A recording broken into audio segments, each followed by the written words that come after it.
अस्सलाम वालेकुम। मेरा नाम ज़िशान अहमद है। मैं ना डॉक्टर उस्मान जापान वाले जो कंसल्टेंट है ना शेखपुरा के 2024 से लेकर 2025 तक, मार्च 2024 से लेकर दिसंबर 2025 तक मैं उनका ना स्टूडेंट रहा हूँ।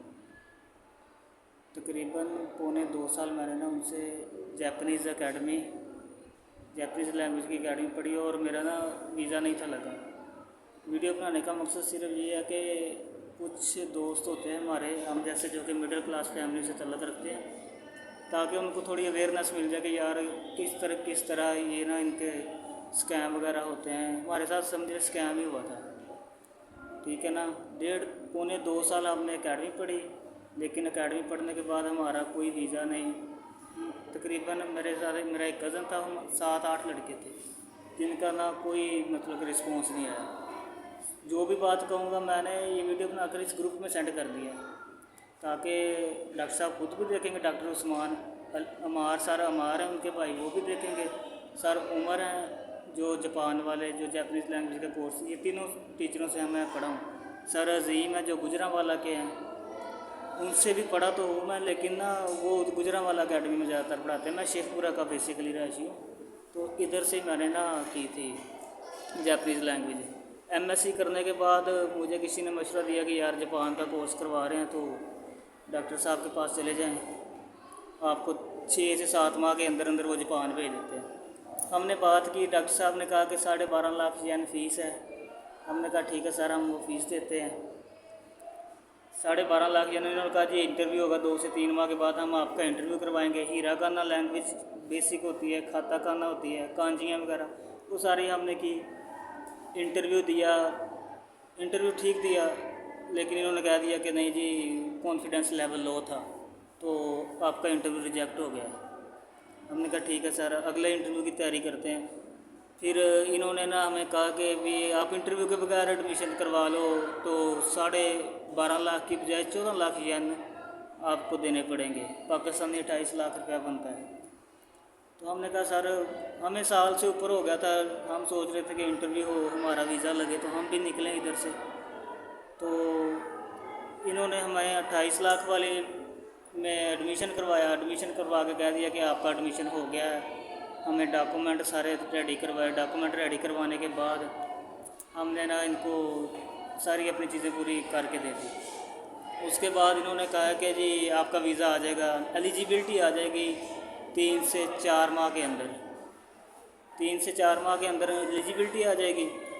मैक्सिमम वो कहते थे कि 75 डेज़ होते हैं, 70 डेज़ होते हैं, तो इनके अंदर अंदर एलिजिबिलिटी आ जाती है। लेकिन हमें भी इन्होंने यही कहा कि आ जाएगी एलिजिबिलिटी। हम भी अब तैयारियों में हो गए कि चलो भी अल्लाह करे एलिजिबिलिटी आ जाए तो हमारा वीज़ा लग जाएगा। हम ना एलिजिबिलिटी का वेट करने लग गए। इन्होंने कहा कि 20 अगस्त तक आपकी एलिजिबिलिटी आएगी, 20 अगस्त 2025 तक। तो हमने 20 अगस्त तक, इन्होंने कहा कि उतनी देर तक अपने पैसों का अरेंजमेंट कर लें। 1 लाख फीस दी थी हमने, फिर 4 लाख रुपया हमने बाद में दिया इनको। तो इन्होंने ना हमें कहा कि 20 अगस्त तक अपने पैसों का अरेंजमेंट कर लें। हमने पैसों का अरेंजमेंट किया। 21 अगस्त हो गई, 22 हो गई, 23 हो गई, 27 अगस्त को ये हमें कह रहे हैं कि आपका वीज़ा कैंसिल हो गया, रिजेक्ट हो गया, एलिजिबिलिटी रिजेक्ट हो गई। हमने यकीन करें कम अज़ कम नहीं तो 7 से 8 लाख रुपए का नुकसान किया। अपनी कुछ चीज़ें इंपॉर्टेंट चीज़ें सेल की। सेल करने के बाद हमने ये इनको पैसे दिए। जो चीज़ 30 लाख की थी वो हमने 25 लाख की सेल की। भी यार हमारा टाइम आ गया तो पैसे देने हैं आपको। मैं जो भी बातें कर रहा हूँ बिल्कुल सच कर रहा हूँ। डॉक्टर उस्मान साहब खुद ये वीडियो देखेंगे, अमार सर अमार हैं वो भी वीडियो देखेंगे, सर उमर हैं वो भी देखेंगे। पता उनको है जो भी मैंने बात करनी है सच करनी। मतलब वीडियो बनाने का ये है कि यार हम जैसे मिडिल क्लास फैमिली से तल्लुक़ रखने वाले काफ़ी बच्चे होते हैं जो ना इन एजेंटों के सुहाने ख्वाब दिखाए होते हैं, तो हम लोग अपना बहुत सारा नुकसान कर लेते हैं। तो मैं सोच रहा था, मैंने तकरीबन साल से ऊपर हो गया मुझे इस ग्रुप में ऐड, मैंने कभी नहीं थी बनानी। कल मुझे एक दोस्त ने मशवरा दिया, कहता यार किसी का फ़ायदा हो जाएगा, आपके ज़ाती एक्सपीरियंस है तो प्लीज़ शेयर कर दो, हो सकता है किसी ना किसी दोस्त का फ़ायदा हो जाए। तो मैंने भी सोचा यार कि ठीक है मैं कर देता हूँ। मेरी 2025 के एंड पे जॉब लग गई थी स्कूल टीचर की। अभी भी मैं स्कूल में बैठ के ये वीडियो बना रहा हूँ। ये पीछे मेरे 10th क्लास के बच्चे बैठे होते हैं। स्कूल में बैठ के मैं ये वीडियो बना रहा हूँ, बच्चों को पढ़ाता हूँ। अब अल्हम्दुलिल्लाह मेरी एकेडमी भी अपनी है, ठीक है। तो ठीक मेरी अर्निंग है इधर पाकिस्तान में भी। तो मैं आपको स्टेप बाय स्टेप सारे प्रोसेस बता दूँगा कि कैसे कैसे करते हो। बेटर ऑप्शन बताऊँगा इससे कि कौन सा आप लोगों के लिए बेहतरीन रहेगा, क्योंकि मैंने बाद में बहुत सारे कंसल्टेंट्स से मुलाकात की। मुझे पता चला कि यार इधर से 35 से 40 लाख रुपया खर्चा करने से बेहतर है कि हम ये वाला कर लेते तो बड़ा बेहतर रह जाना था। फिर हमने इन्होंने हमें ये भी बताया, पहले दिन हमने बात की कि सर टोटल खर्चा कितना आएगा। इन्होंने कहा 28 से 29 लाख, 30 लाख रुपए में आप जापान पहुंच जाओगे। और फिर आस्ता आस्ता हॉस्टल का इन्होंने निकाल लिया 7 से 8 लाख रुपया खर्चा, कि हॉस्टल का भी 7 से 8 लाख रुपया खर्चा निकलेगा। हमने कहा सर ठीक है, हॉस्टल का भी दे देंगे आपको। यानी कि जो 30 लाख में बात हुई थी वो 40 लाख से ऊपर हो गई हमारी। एंड तक जाते जाते आस्ता आस्ता ये बढ़ाते ही जाते हैं फीसें, ठीक है। तो कसम से मैं बात कर रहा हूँ कि भी इतने बंदे जलील हो रहे हैं इन्हीं की एकेडमी के, उधर जाके भी बंदे कह रहे हैं कि यार हमें किधर फंसा दिया। इनको कुछ नहीं फ़र्क पड़ता, इन्होंने इधर से पैसे लेने, उधर स्टूडेंट बेचारा जिधर मर्जी जलील हो, इनको कोई फ़र्क नहीं पड़ता। हमारे दोस्त हो रहे हैं अभी भी जलील, वो भी ग्रुप में ऐड हैं, शायद वो भी वीडियो देखें, नीचे कमेंट भी करेंगे कि यार आपने सही किया ये वाला काम। मकसद मेरा ये नहीं है कि डॉक्टर साहब को बदनाम करना या उनका काम ठप हो जाए। मेरा मकसद सिर्फ ये है कि यार जो भी लड़के हम जैसे हैं ना, मिडिल क्लास फैमिली से तल्लक रखने वाले, कोई अपना कोई चीज़ मकान सेल करता है, कोई प्लाट सेल करता है, कोई ज़मीन सेल करके पैसे अरेंजमेंट करता है, ताकि वो एक दफ़ा सोच समझ ले, मेरी वीडियो के बाद चेक कर ले कि यार जो मैं पॉइंट बताऊंगा ना वो पॉइंट आप लोगों ने ना सर से डिस्कस कर लेने पहले। अब मैं आपको बताता हूँ कि आपने कैसे कैसे सारे सामान से बात करनी है और क्या क्या इनसे ना कन्फर्म लिखवा लें, पहले दिन ही लिखवा लें। बेहतर तो ये स्टाम्प पेपर लेके जाएँ लिखवाएँ सर पहले दिन। सर हमारा टोटल लैंग्वेज कोर्स और टाइम कितना है, अगर तो कहें 8 महीने तो कहने सर इधर लिख के दें कि इस इनटेक में हमारा एडमिशन होगा, लाजमी होगा। पहले नंबर पे ये हो गया। दूसरे नंबर पे इन्होंने फ़ीस की बात करनी है तो वो लिखवाएं। और दूसरी बात जो फ़ीस की है ना, जापान में अच्छे से अच्छा स्कूल जो है ना उसकी 8 लाख येन फ़ीस है, जो अच्छे से अच्छा है। हमारे दोस्त साहब उधर हैं वो हमें बताते हैं, कहता है कि यार जो A क्लास के स्कूल है ना, A कैटेगरी के, उनकी 8 लाख येन फ़ीस है, पाकिस्तानी 16 लाख रुपये बनती है। और हमसे कितना ले रहे थे 28 लाख। यार इनको कोई खुदा का खौफ नहीं है कि आप लोगों ने एक अगर काम करना तो आप जो जायज़ है आपका बनता उतना रख लो, कम अज़ कम दूसरे बंदे का भी एहसास करो यार कि कैसे, अब पता ही है पाकिस्तान में कैसे हालात हैं लोगों के, ठीक है।